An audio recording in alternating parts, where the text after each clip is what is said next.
Bonsoir, mesdames et messieurs, merci de nous rejoindre au Burkina Faso dans le cadre de la série d'émissions spéciales que nous consacrons à l'élection présidentielle du 29 novembre prochain. J'ai l'immense plaisir de recevoir Madame Saran Sérémé. Elle est candidate à la présidentielle du 29 novembre et elle se présente sous la bannière du Parti pour le développement et le changement au Burkina. Madame Saran Sérémé, bonsoir. Bonsoir, monsieur Merci Marie. de l'immense plaisir que vous nous faites de nous recevoir chez vous. Je vous en prie. Comptant sur votre sens élevé de l'humour, est-ce qu'on peut vous appeler l'éphémère présidente du Faso? Vous savez, chacun est libre d'utiliser l'expression qui lui convient selon la situation. Et je pense en effet avoir été investi par le peuple burkinabé pendant cette transition. Mais je pense avoir refusé parce que je ne voulais pas prendre le pouvoir dans la rue, tout simplement. Je préférais prendre le pouvoir par la voie démocratique en me battant, comme tout le monde, avec mes frères et camarades de lutte, et pourvu que le meilleur gagne dans la paix et la cohésion pour le Burkina Faso. Avec quel état d'esprit abordez-vous la présidentielle de dimanche prochain? Oui, avec sérénité, avec un esprit de combativité, mais surtout dans un esprit de paix et de tolérance, où nous devrons mettre le Burkina Faso au centre de nos intérêts, éviter les intérêts égoïstes qui pourront amener les dérives que nous-mêmes nous avons voulu éviter au Burkina Faso, mais évidemment espérer avoir une élection avec des résultats fiables, crédibles, qui pourront nous éviter évidemment des crises post-électorales. Une présidente du Faso, ça relève de l'utopie, non, au regard des pesanteurs socio-culturels? Pour moi, pas du tout. J'ai jamais été limitée dans mon esprit par un certain sexisme, même si c'est vrai que la socialisation a fait de telle sorte que les femmes se sentent toujours le sexe faible. En vérité, nous savons dans la tradition que la femme est le pilier, le fondement de toute famille, de toute société. Et quel que soit l'homme, quelle que soit la position qu'il occupe, c'est une femme qui a fait de lui ce qu'il est. Et on ne peut pas être faible et former des forts. Je veux dire, à cause de ces pesanteurs socio-culturels, être une femme au Burkina dans ces conditions, est-ce que ce n'est pas un handicap? Il est vrai qu'il y a des handicaps face aux différentes barrières sociologiques, qu'elles soient structurelles ou conjoncturelles, qu'elles soient subjectives ou objectives, elles existent vraiment. Mais c'est à nous-mêmes les femmes aussi de pouvoir transcender ces différentes limites, de comprendre que nous avons notre place dans la société, que nous devons nous battre pour nos droits. Alors pour moi, ce combat, je le mène comme un modèle, et parce que j'y ai foi, parce que j'ai de la vision, parce que j'ai des objectifs pour mon Burkina Faso. Ce n'est pas le fait d'être une femme qui me rend du tout tarée. Ce n'est pas ce statut de femme qui m'empêchera de construire des idées novatrices pour sortir le Burkina Faso du carcasme dans lequel nous sommes. Est-ce que vous êtes une féministe? Ça dépend de ce qu'on appelle féministe. Je ne suis pas une extrémiste, loin de là. C'est pourquoi j'ai préféré d'ailleurs parler toujours en termes de genre. Parce que je pense que nous avons toutes et tous quelque chose à apporter comme pierre à l'édification de notre société. Je parle plutôt en termes de complémentarité. Parce que je suis une croyante, j'estime que si Dieu crée l'homme, la femme, les enfants, les anciens, nous devons nous donner tous la main pour gérer notre pays au mieux. Mais je ne cherche pas à prendre le pouvoir des femmes pour gérer les hommes, et que ce soit juste un pouvoir des femmes, et que ce soit de manière criarde. Je vois la question féminine comme une question d'opportunité de développement. Nous sommes des pays dits pauvres, je dis bien dits pauvres.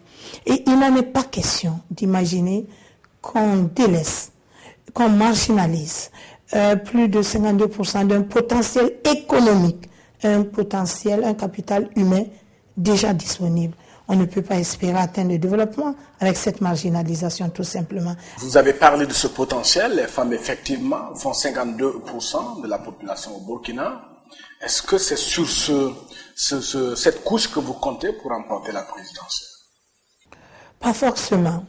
Lors de mes meetings et de mes tournées, je me rends compte que les jeunes, les femmes, les hommes, tout le monde, la population sort m'acclamer pour le combat que j'ai mené, pour ce que je représente, pour l'image qu'ils ont d'une personne intègre, qui se bat pour son Burkina et qui est prêt à donner même sa vie pour son pays.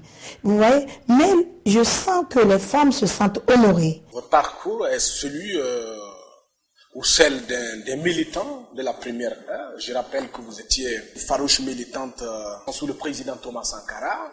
Vous avez subi même des tortures, de la prison. Vous avez connu l'exil au Mali où vous avez intégré l'ENA pour votre formation supérieure avant de rentrer au pays. Est-ce que ce sont les périodes qui vous traumatisent, madame? Lorsque vous vous rappelez de ce que vous avez vécu après la mort du président Sankara. Oui, ce sont des périodes qui m'ont traumatisée, mais que j'ai appris à dépasser, qui m'ont plutôt aguerri. Dans la vie, pour moi, les épreuves servent toujours à aguerrir l'être humain. Alors, cela m'a permis de connaître une partie de l'homme, parce qu'on finit jamais de connaître l'homme. Cela m'a permis d'avoir de grandes désillusions, de grandes déceptions, mais cela m'a permis de savoir que tout être humain, personne n'est parfait. Il faut essayer de se battre avec ses convictions, mais ne jamais lâcher prise parce que ces convictions sont en porte-à-faux avec les convictions de quelqu'un d'autre. Je ne suis pas pour la pensée unique et j'ai appris cela.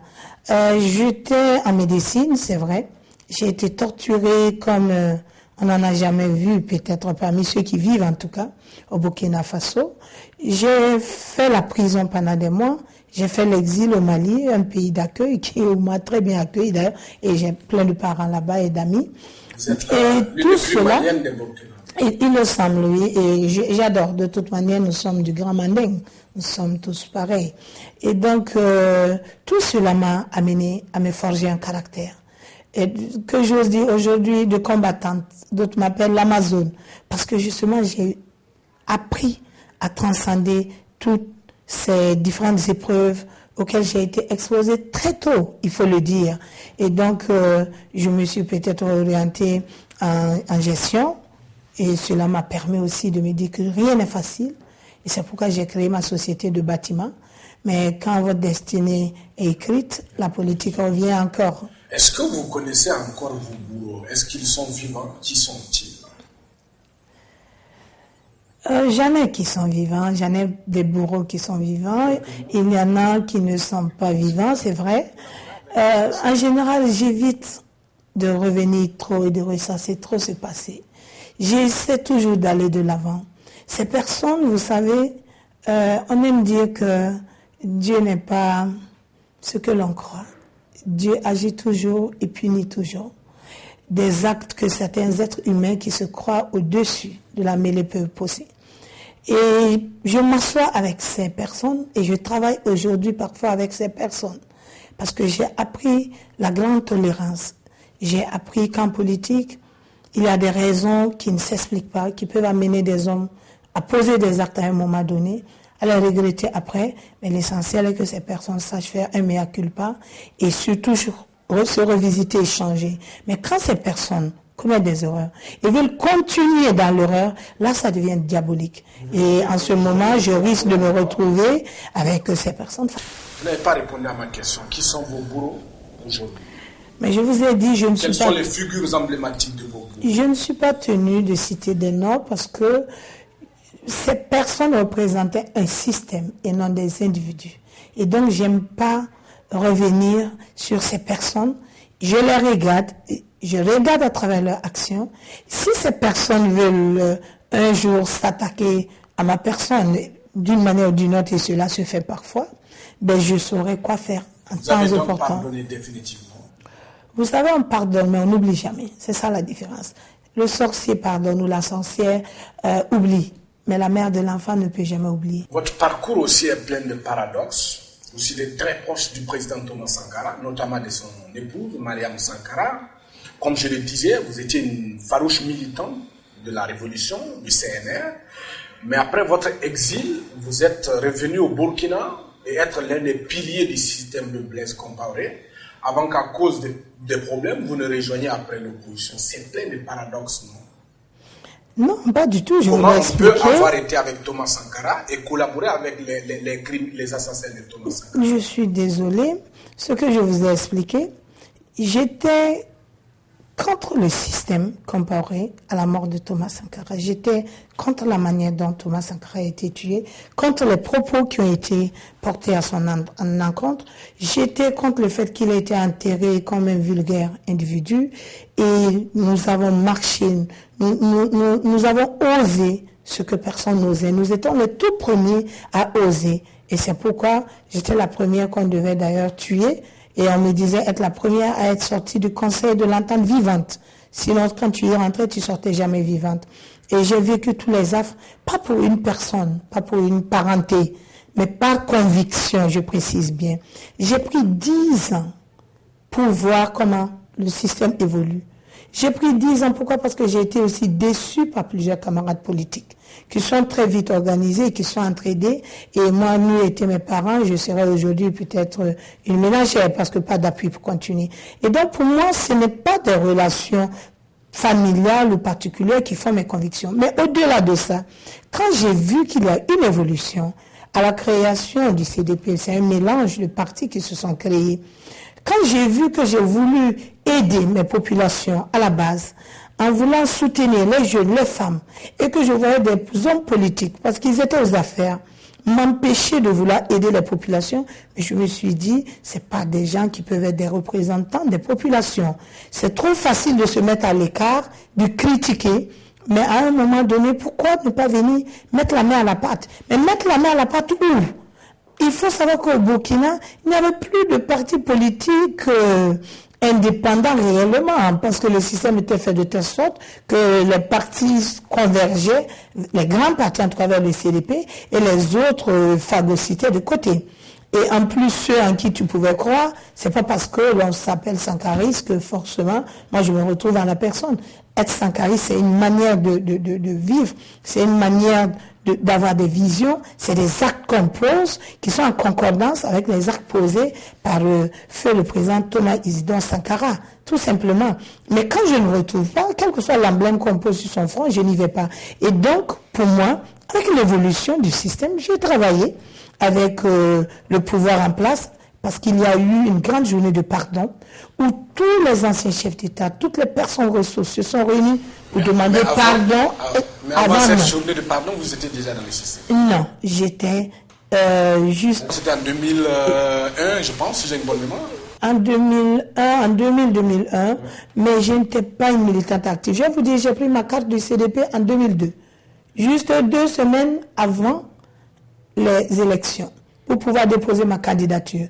Donc je pouvais dire que je suivais, je regardais ce qui se passait, je me battais auprès de mes populations, mais pas dans aucune instance du CDP. C'est différent. Alors je me battais moi rien que pour le développement local de ma zone. C'est ça la différence. Mais la journée du pardon m'a marqué et j'y ai cru. Au pardon. J'ai cru à un nouveau départ. Et c'est pourquoi je me suis engagée en ce moment, en 2001, franchement, dans ce combat. Et d'ailleurs, j'ai horreur des défis de politiciens parachutés qui croient tout maîtriser, tout connaître parce qu'ils sont proches du chef de l'État et tout. Alors, je me suis dit, on verra ce qu'on verra. Tant que c'est pour construire mon pays, c'est les populations qui choisiront. Parce que je vous rappelle que moi, je n'ai jamais occupé un poste dans la fonction publique. J'ai jamais été nommé. Je me suis toujours fait élire à la base et jamais en position d'éligibilité. Madame Saran-Sérémé, que répondez-vous à ceux qui pensent que vous êtes devenue opposante parce qu'on vous a chassé du système? Par exemple, je vous dirais que j'ai jamais été chassée du système. Je suis la seule qui a quitté le CDP étant toujours au bureau exécutif du CDP. J'étais inscrite sur la liste comme 2e titulaire. Et j'ai jamais été élue comme première titulaire. Aux premières élections, j'étais 5e, c'était une liste régionale. Et la Boucle du Monde, ma région, était la seule région à avoir eu les 5 députés au CDP en son temps. Parce que les populations ont dit que même leurs souris vont voter pour que je passe. La 2e élection, j'étais 2e titulaire. Donc j'ai jamais été première. C'est à cause d'une question de positionnement sur la liste. Justement, la 3e élection, j'étais encore 2e, mais 2e derrière qui? Derrière une personne qui a instigé l'incendie de ma maison familiale, parce que nous sommes allés au primaire et que je suis passée. Alors D'abord, on ne peut pas me prendre faire deuxième derrière cette personne. Même si on dit tu mobilises, il faut être deuxième pour faire entrer les chevaux, mais je ne vais pas être deuxième derrière un criminel. Mais dans un parti, ce que tu vous dis, c'est trop fort. C'est un crime. Mais vous n'avez pas de preuve de ce que vous dites, madame. Si le parti a décidé que vous êtes deuxième, il faut se plier aux règles, non? C'est comme ça se passe. Un parti, c'est un compagnonnage, ce sont des textes. Un parti, ce sont des principes. Et quand on est au bureau exécutif, vous ne pouvez même pas être dans votre service. On va demander à un planton de venir diriger une réunion sur un ministre. On va parler de votre projet de société. Quelles sont vos grandes priorités pour le Burkina si vous êtes élu présidente du Faso? Si le peuple burkinabé me fait confiance, comme je l'espère, je pense que la priorité d'abord sera la refondation de l'État comme base générale. Nous avons notre système démocratique qui est vraiment en défaillance. Nous n'avons pas d'équilibre de pouvoir réel. C'est le fait majoritaire qui a régné pendant longtemps. Nous avons un système présidentialiste qui a pris le pas sur le système semi-présidentiel ou semi-parlementaire. Il faut aller vers un régime parlementaire? Non, pas du tout. Je suis pour l'équilibre des pouvoirs, pourvu qu'on laisse déjà l'exécutif jouer son rôle, mais que nous n'ayons pas une Assemblée nationale qui soit une caisse de résonance de l'exécutif, que nous renforcions le pouvoir de l'exécutif. Comment exactement? Si ce n'est pas par le régime parlementaire? Non, pas forcément. Vous savez, c'est des tendances. Quand on est sémi, selon la situation, on tend vers le parlementarisme ou le présidentialisme. Nous devons œuvrer à ce que l'Assemblée nationale puisse vraiment décider, jouer le rôle qui est le sien. Ne pas voter des lois parce que des ordres sont venus. L'Assemblée nationale est une instance politique par essence. Vous voyez par exemple le Sénat est une instance représentative des grandes chambres. Ce n'est pas mauvais en soi le Sénat, mais c'est le Sénat qu'on voulait nous proposer au Burkina Faso qui était mauvais, qui était juste élaboré pour permettre au président Compaoré de perdurer, de rester au pouvoir, parce qu'on lui avait laissé aucune prérogative, en fait. Il y a plusieurs manières de renforcer les pouvoirs, les prérogatives de l'Assemblée nationale, en laissant les députés assez indépendants, en les permettant de contrôler vraiment le pouvoir, en les permettant d'aller à la gestion même, avec les populations, le suivi des différentes lois, des différentes décisions prises par le pouvoir, en les permettant de réellement décider de l'impôt et de voter l'impôt, mais en vérité, ce n'est pas ce qui se passe sur le terrain. Quand vous avez un pouvoir tellement majoritaire, un président tellement fort, avec une assemblée qui a presque 80% pour lui, vous voulez que vous fassiez quoi? Le gouvernement a 100% de son obédience. Et vous avez une justice qui est un bras armé. Non, ça fait partie de l'équilibre des pouvoirs, puisque nous avons 3 pouvoirs. Et vous avez cette justice qui est également un bras armé de l'exécutif, parce que leurs nominations viennent justement de l'exécutif. Vous voulez avoir quel système réellement démocratique? Donc pour nous, c'est d'abord une base. Donc deuxièmement, l'état de droit, nous devons travailler réellement à ce que cela soit effectif. Il y a une chose que je ne comprends pas au niveau du Parlement. On a un président de la République qui est issu d'une formation politique. Il a la majorité à l'Assemblée. Les députés sont obligés de voter des lois en faveur de l'exécutif. On ne va pas avoir un Parlement qui va voter des lois contre l'exécutif alors que l'exécutif est issu de cette majorité. Mais vous savez, quand vous êtes élu, vous devenez un élu de la nation. Vous devenez un représentant du peuple. Vous êtes là pour défendre les intérêts des populations et non les intérêts partisans.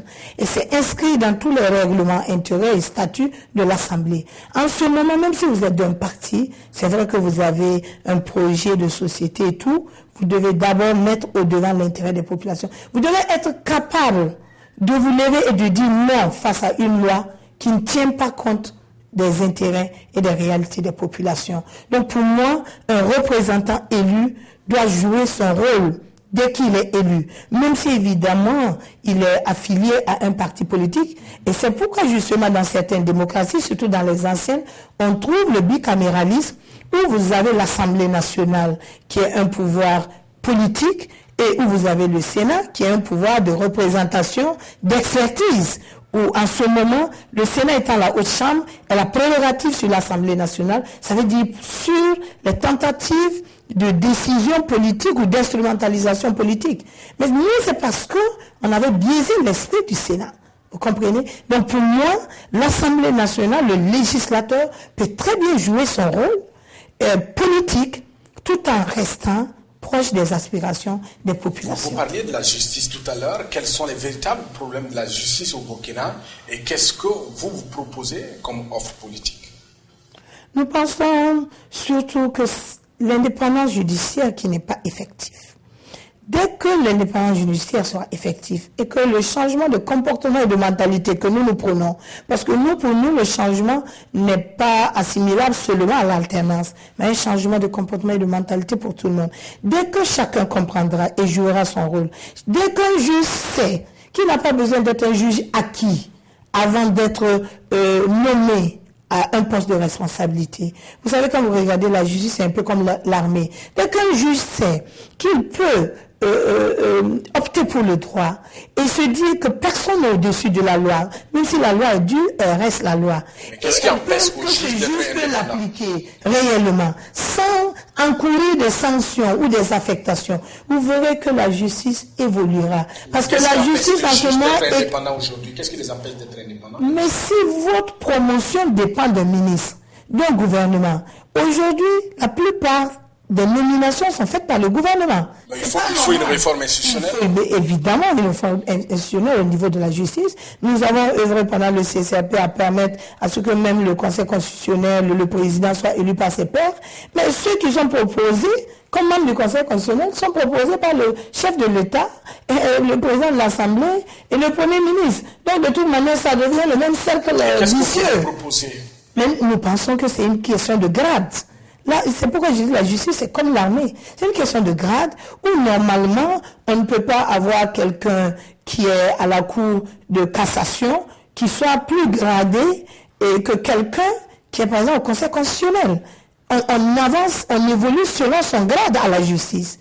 On ne doit pas forcément avoir un langage pro-gouvernement, pro-président. Qu'est-ce que vous appelez grade au niveau de la justice? Mais ils ont des grades, ils ont des échelons dans la justice, évidemment. Et donc, on ne peut pas avoir un président d'une haute juridiction qui soit obligé de tout le temps téléphoner, demander conseil avant de prendre des décisions. Parce que tout simplement, la personne a peur de perdre son poste. On ne peut pas avoir des jeunes qui débouchent et qui doivent être occupés des premières fonctions au-dessus de leur aîné. Tout simplement parce qu'ils sont des juges acquis. Parce que nous avons entendu tous ces mots à un moment donné. Vous voyez? Et je pense que cette indépendance de la justice est primordiale. Parce que la justice gérera et le législateur, et l'exécutif, et l'administration de manière équitable. On va évoluer, Madame Sarah Sélémé, au niveau de la santé, un secteur où il y a beaucoup de défis au Burkina Faso, comme dans beaucoup de pays de la région. Qu'est-ce que vous proposez dans votre projet de société dans le domaine de la santé? Nous pensons que nous devons œuvrer à avoir une fonction publique hospitalière. Nous devons œuvrer à avoir ce système d'assurance maladie qui est vraiment plus que nécessaire à travers la création de grandes mutuelles. Il faut que nous allons vers ça. Il faut que les communes, la communalisation dont nous parlons ne soit pas seulement une théorie. Les populations peuvent s'organiser pour prendre et gérer leur santé. Mais nous pensons que nous devons œuvrer à avoir la santé pour tous, lorsque vous surtout dites, dans nos pays africains. Mais les communes n'ont rien comme ressources. Les communes, ce sont les populations qui s'organisent. Mais la question de la santé, c'est d'abord une question de l'État central. Je pense que l'État a un rôle, mais il faudra que chacun comprenne que l'État ne peut pas tout faire. Il faudra que chacun comprenne que tout un citoyen a sa partition à jouer pour son bien-être. Si je vous comprends, en ce moment, les mutuelles ne sont pas créées par l'État. Moi, je suis allée visiter une mutuelle presbytérienne aux États-Unis, quand j'étais allée à l'Institut de Barack Obama.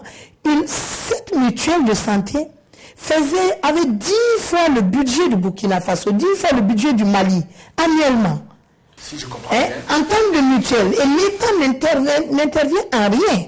Ce sont les populations qui s'organisent pour prendre, qui cotisent, et à un moment donné, quelqu'un est malade, on sait au moins que la personne est prise en charge.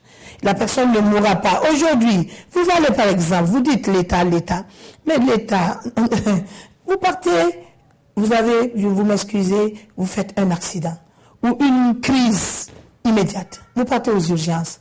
Pour 1000 francs, si vous n'avez pas un parent à côté, vous pouvez mourir. Pour nous, c'est impensable que les soins d'urgence ne soient pas pris en charge, par exemple, par l'État. L'État a un rôle, mais les populations aussi ont un autre rôle. On va essayer de comprendre ce que vous développez dans votre offre politique. Voulez-vous dire que demain, si vous êtes élu président du FASO, la question de la santé sera gérée par les autorités au niveau local et non au niveau central? Non, c'est différent. C'est une complémentarité. Au niveau local, je pense qu'il y a des transferts qui doivent se faire au niveau local. Mais les populations elles-mêmes, au-delà des autorités locales, doivent pouvoir s'organiser en mutuelle pour se prendre en charge. Mais est-ce que vous connaissez un peu la réalité des villages au Burkina Faso?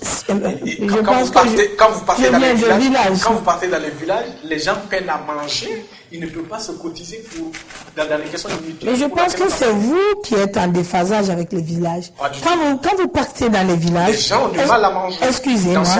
Excusez-moi, je suis d'accord que les gens ont du mal à manger. Vous irez trouver parfois sous les paillassons de certains villageois des millions.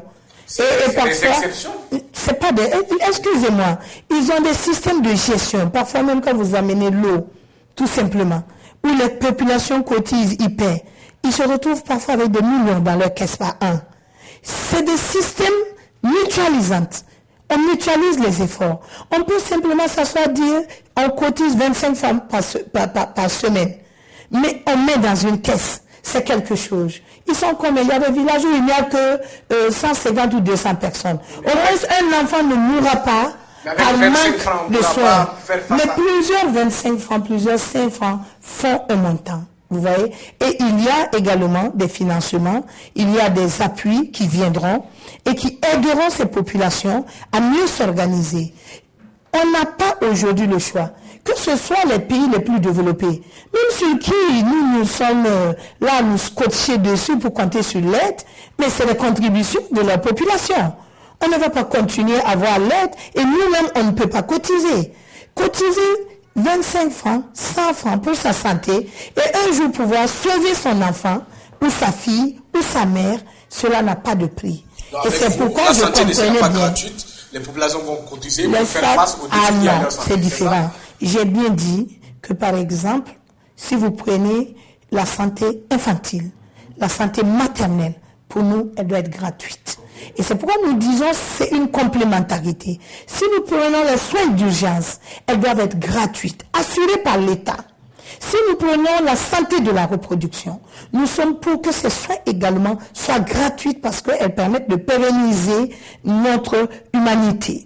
Vous voyez. Mais il y a d'autres domaines où nous devons nous organiser en tant que population pour faire face aux maladies qui peuvent survenir. Parce qu'aujourd'hui, tu peux avoir des millions et demain, moi j'ai vu des députés qui sont morts un jour parce qu'ils n'avaient même pas le minimum pour se prendre en charge dans des cliniques, après avoir été député ou après avoir été ministre. Là, parlons pas les populations. On va passer à un autre axe. Et je n'ai pas fini. Pour moi, par exemple, cette question de santé, nous devons revoir le système infrastructurel.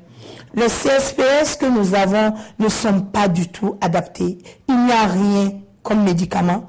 Il n'y a rien comme infrastructure dedans. Le rayon sanitaire est de 7 km. Pour moi, je suis pour que le rayon soit au point zéro.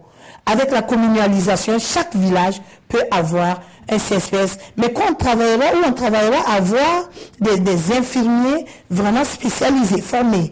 Et nous travaillerons à ce que dans les provinces, dans les communes, nous ayons plutôt des SEMA et non des CSPS. C'est le contraire. C'est dans les villages, nous serons à ce stade, mais dans les communes, nous serons dans les SEMA. Et nous irons dans les provinces avec les CHR, Karma, où nous œuvrerons à ce que nous ayons toute la plénitude de spécialistes nécessaires. Parce que quand vous devez quitter une province pour aller dans une région, pour vous faire soigner, c'est tout un peu... La question de la santé est très préoccupante. Et enfin, je pense qu'au niveau national, nous devons œuvrer à ce que nous ayons toute l'expertise nécessaire, formée surtout. Nous avons des universités où nous formons des jeunes, nous devons former conséquemment, suffisamment et efficiemment des jeunes médecins, des spécialistes qui doivent avoir le savoir pour pouvoir venir sauver nos populations. On va parler de l'éducation, Madame Saran Sérémé. Tout à fait. Qu'est-ce que vous proposez pour la renaissance, la refondation, comme vous aimez à le dire, du système éducatif au Burkina? Le système éducatif est le deuxième point nodal en Afrique de manière générale et au Burkina Faso. Et je pense que nous devons œuvrer à y accorder un taux de notre budget plus élevé. Aucun peuple ne peut se développer sans ce savoir, sans cette connaissance.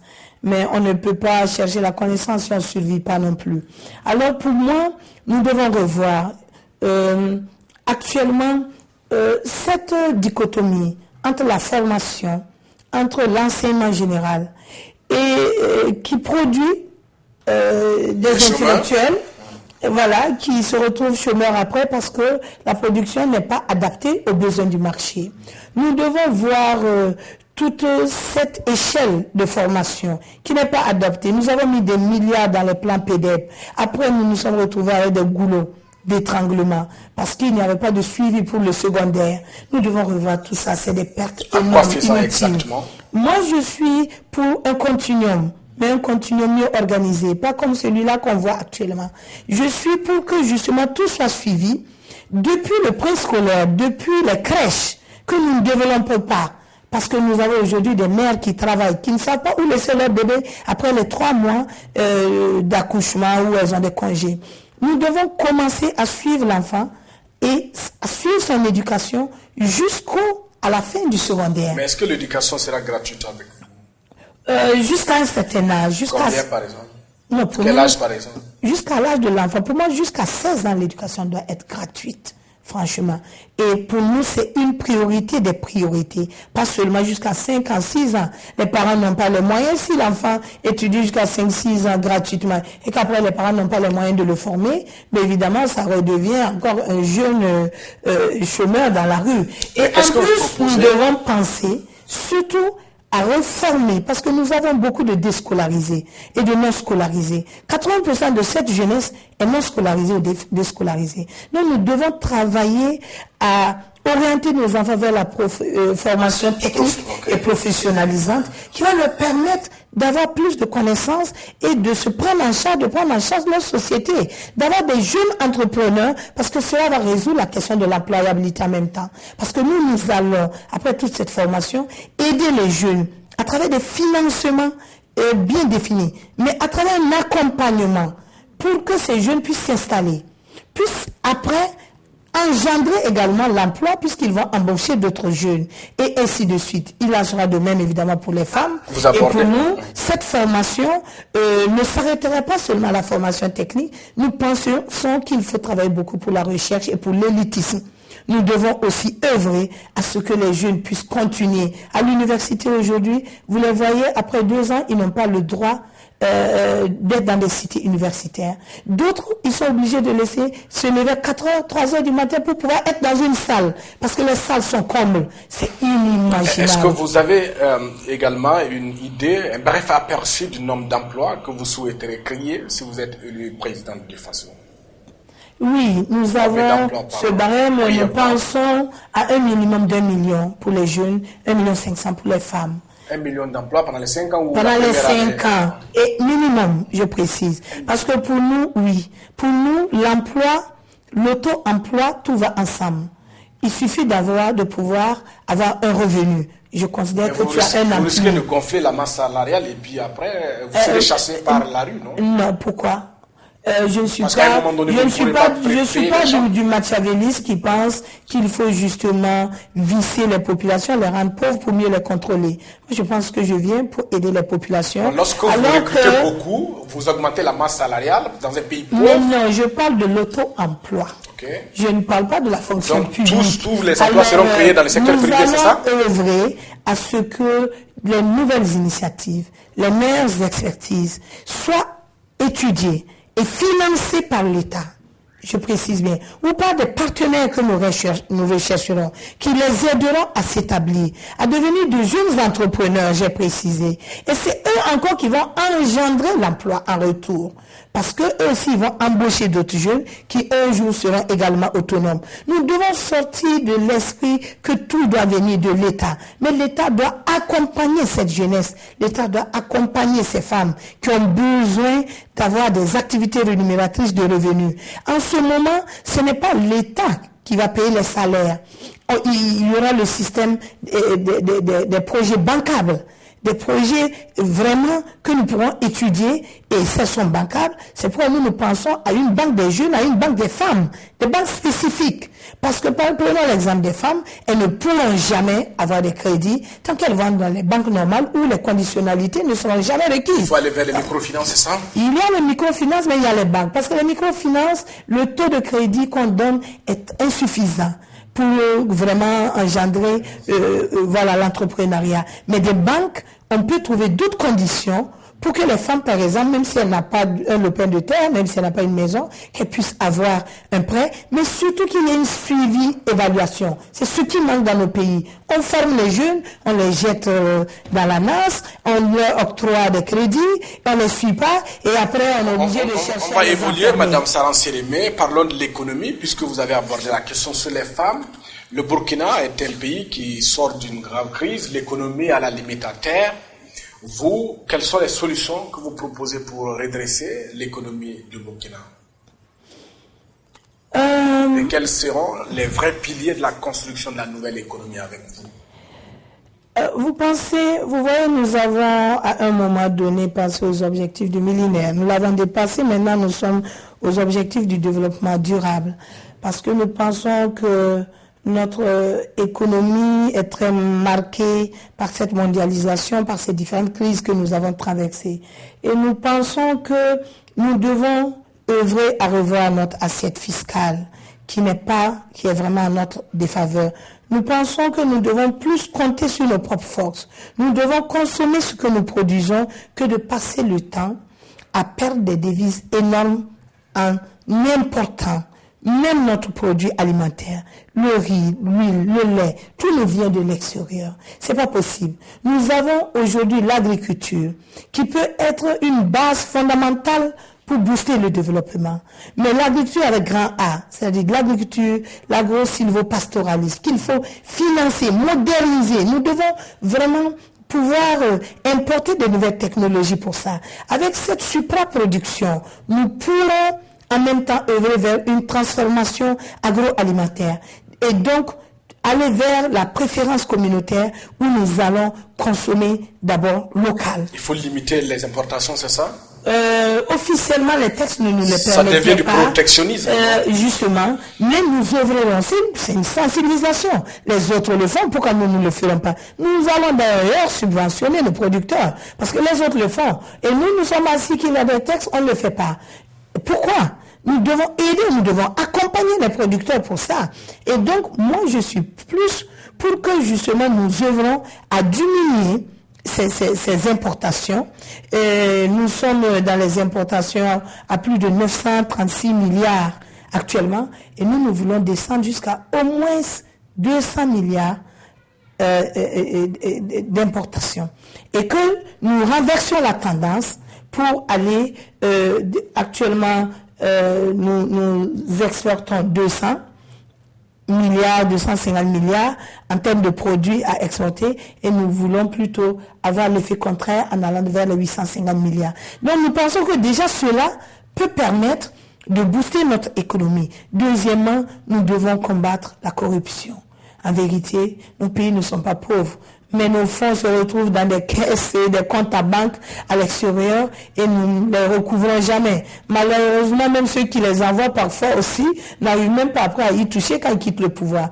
Troisièmement, nous avons un phénomène de monopole de fait qui est organisé par parfois ceux qui sont au pouvoir, puisque c'est de là ils peuvent jouer sérieusement sur la corruption. C'est eux-mêmes qui sont derrière ces grandes sociétés et il n'y a pas de monopole de jure, de droit, mais dans les faits, tout est fait pour qu'il y ait des monopoles.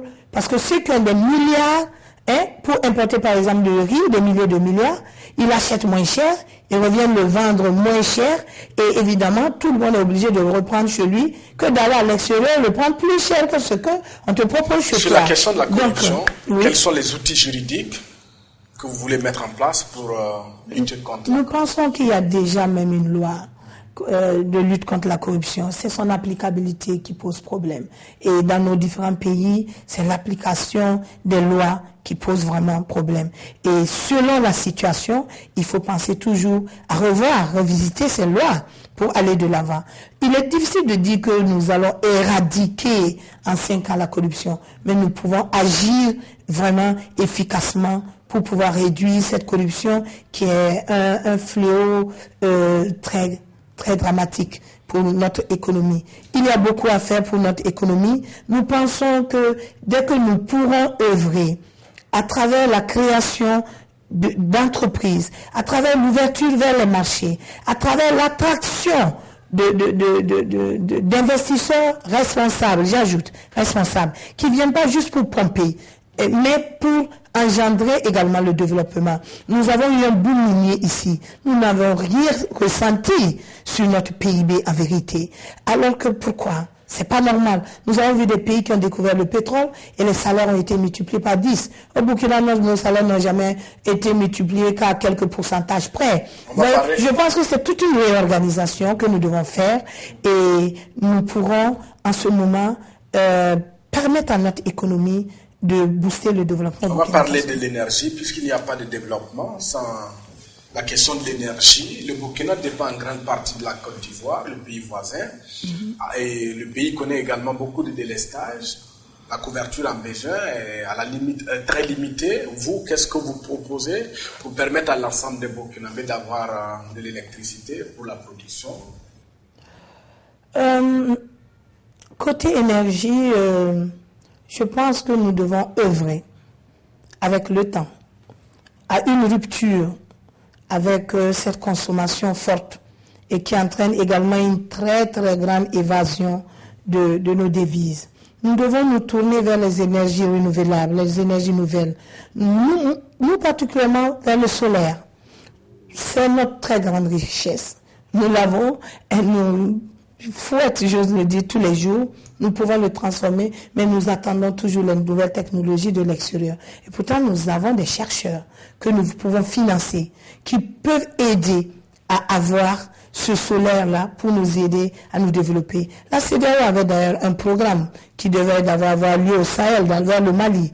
Nous ne sommes pas obligés, quand c'est des grands projets, d'agir juste à travers notre pays. Mais on peut agir en communauté. Mais même à travers le pays, nous devons beaucoup agir. Même l'énergie éolienne. Il y a des zones, des communes qui peuvent l'utiliser. Les énergies renouvelables végétales peuvent être utilisées également. Mais je ne suis pas pour l'énergie nucléaire pour le moment. Nous pensons qu'elle coûte excessivement cher. Notre sécurisation, notre sécurité n'est pas encore bien assurée avec cette énergie nucléaire. Mais les Européens qui l'ont exploité, qui l'ont expérimenté, essaient de s'en sortir. On le dit moins coûteuse, mais les catastrophes sont vite arrivées et ce n'est pas évident avec certaines gestions. On va évoluer. Combien coûtera votre programme pendant les 5 ans? Est-ce que vous avez une idée? Est-ce que votre projet de société est chiffré? Nous l'évaluons à environ 12 000 milliards 500. C'est-à-dire... D'où viendra l'argent? Vous pouvez nous donner une idée de la répartition? Mais nous l'avons déjà dit, je pense que nous allons compter beaucoup sur nos propres forces, moins sur l'aide, et nous avons développé comment nous allons aider notre économie à booster le développement. Et donc, pour nous, pour le moment... D'où viendra l'argent?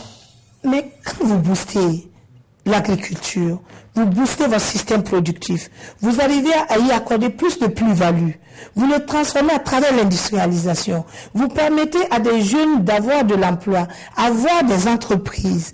Quand vous permettez de mener plusieurs activités, mais l'assiette fiscale que vous reverrez, mais il y a des assiettes fiscales qu'on peut créer sans pour autant agir négativement sur la vie des populations.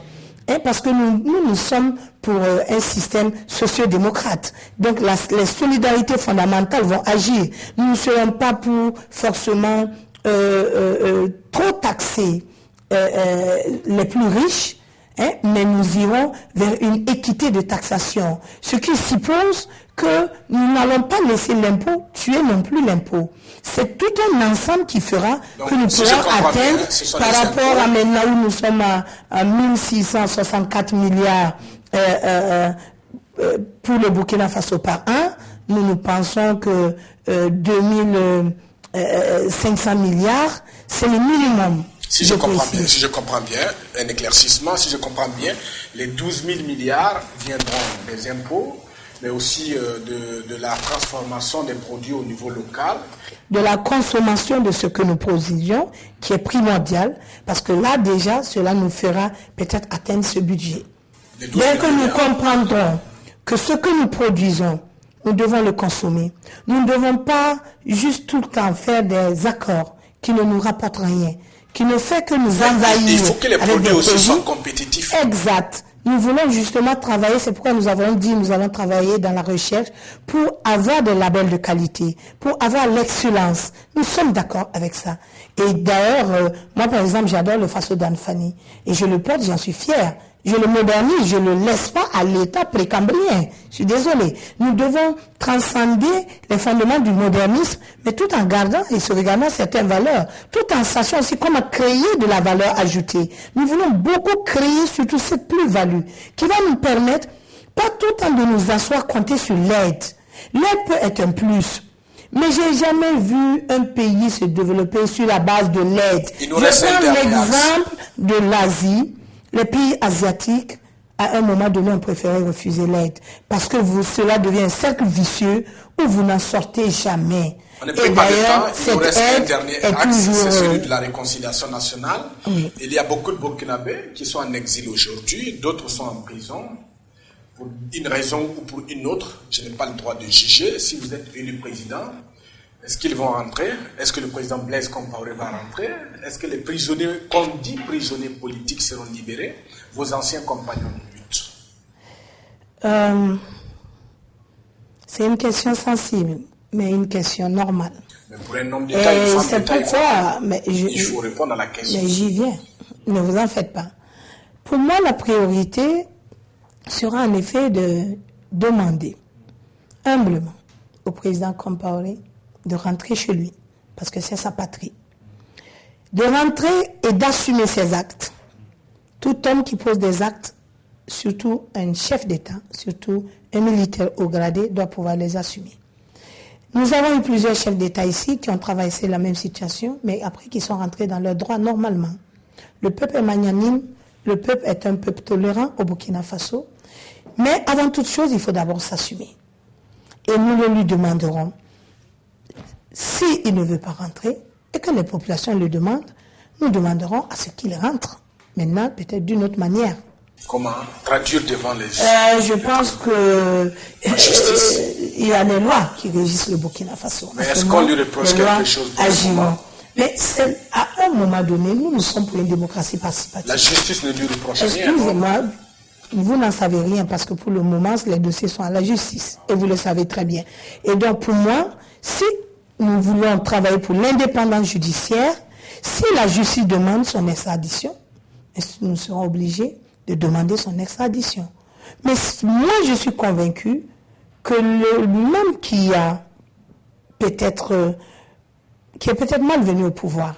Vous n'êtes pas dans cette question, c'est lié à vos rapports avec le président Blaise Compaoré? Pas du tout. C'est pourquoi j'ajoute, j'ai dit le même qui est malvenu au pouvoir avec la mort de son ami, ce même qui a après essayé de travailler pour construire le Burkina, ce même doit pouvoir continuer à s'assumer au Burkina Faso. Et au-delà de lui, tous les autres compatriotes qui auront commis des actes qui sont en porte-à-faux avec la loi. La loi reste la loi, je l'ai dit, elle est dure, mais elle s'applique à tous les citoyens d'un État et personne ne saurait s'y déroger. Donc je suis tout à fait à l'aise sur cette question, ne vous en faites pas du tout, mais j'aimerais plutôt voir tous mes camarades que j'ai connus, tous les Burkinabés Ils sont nos frères, ils sont nos sœurs. Apprendre à être inter-burkinabés. S'ils ont déraillé, comme je dis, l'erreur est humaine. Mais persister dans l'erreur devient diabolique. Dernière question. En cas de second tour qui opposerait deux autres candidats, comme les pronostics le disent, Jeffirin Diabré et Roch-Marc Christian Kaboré, pour qui allez-vous pencher? Qui est-ce que vous allez soutenir des deux? Roch-Marc Christian Kaboré, qui est votre ami, votre compagnon, vous avez fait l'assemblée ensemble, ou Jeffirin Diabré, avec qui vous avez fait le CFOB? Vous savez, ça c'est une question auquel j'aime pas répondre, parce que... Mais il va falloir répondre à un moment donné. Mais oui, bien sûr, vous l'entendez, ne vous en faites pas. Je ne vois pas, je ne suis pas des pronostics. Les pronostics sont vrais, c'est vrai, les gens l'élaborent. Reste à savoir si beaucoup ne sont pas commandités. Je n'en suis pas là, les règles du jeu ne sont pas faites. Au Burkina Faso, je suis désolé, vous n'êtes pas des veines, vous n'êtes pas Dieu non plus. Au Burkina Faso, nous saurons les résultats à l'issue des élections, à des élections où nous aurons des résultats crédibles et fiables. À l'issue de cette élection, nous saurons qui sera au premier ou si nous irons au deuxième tour. La preuve, au début, les pronostics me disaient... Je prends l'exemple, les pronostics me donnaient entre-temps 6e, après 5e, maintenant je suis 3e, ben ça veut dire que je galope comme une bonne Amazone. Alors de là, je me demanderais pourquoi pas qui Roch-Marc Christian Kaboré viendra soutenir entre Jeffirin et moi, ou qui Jeffirin viendra soutenir entre Roch-Marc Christian Kaboré et moi, Sarah Sérémé. Je vais poser cette question, mais puisque aujourd'hui je suis face à vous, prenons le postulat, considérons qu'on est en face d'une élection transparente et qu'il y a un second tour qui oppose Jeffirin Diabré, le candidat de l'UPC, et Roch-Marc Christian Kaboré, le candidat du NPP. Si c'est le cas, votre cœur bat pour qui politiquement? Pour personne. Mon cœur battra pour le meilleur programme politique. Et pour qui a le meilleur programme des deux? Non, pour le moment, je n'ai pas fini d'étudier leur programme. Je n'ai pas fini moi-même d'expliquer mon programme d'abord aux populations. En temps opportun, nous déciderons, je ne déciderai pas, le parti décidera, les populations, le peuple qui est avec moi, mes sympathisants décideront, non parce que j'ai une amitié avec X ou Y. Les décisions politiques, ces grandes décisions ne se prennent pas juste par amitié. Sinon, je n'aurais pas fait l'insurrection. Mais je déciderai pour l'intérêt supérieur de la nation burkinabé. Madame Sarah Sérémé, merci. Le Burkinabé vous regarde dans ce moment. Qu'est-ce que vous avez à leur dire à quelques jours de la présidentielle du 29 novembre? Brièvement, on est à la fin de l'émission. Je pense tout simplement que le peuple burkinabé connaît tous ceux qui briguent la magistrature suprême. Ils connaissent mon histoire en partie. Je prie pour qu'ils me fassent confiance, pour que je puisse œuvrer dans la paix, la tolérance et la cohésion pour le peuple burkinabé. Je suis en fait un produit de synthèse de plusieurs idéologies implémentées au Burkina Faso. Je n'ai pas appris ma politique en URSS ou en France ou ailleurs. Et je pense être à même d'agir pour la réelle politique, en tenant compte de notre avancée dans cette mondialisation, mais en sachant relever nos valeurs. J'ai le sens élevé du devoir, j'ai le sens élevé du pardon, j'ai le sens élevé de la patrie, et je saurais défendre mon pays au détriment de ma vie, comme je l'ai toujours montré, vaille que vaille, coûte que coûte. Je vous remercie. Je vous en prie. Mesdames et messieurs, ainsi prend fin cette émission qui recevait aujourd'hui Madame Sarah Sérémé. Elle est la candidate du Parti pour le développement et le changement à la présidentielle du 29 novembre prochain au Burkina Faso. Merci à vous d'avoir suivi cette émission et très bonne suite de programme sur la chaîne panafricaine.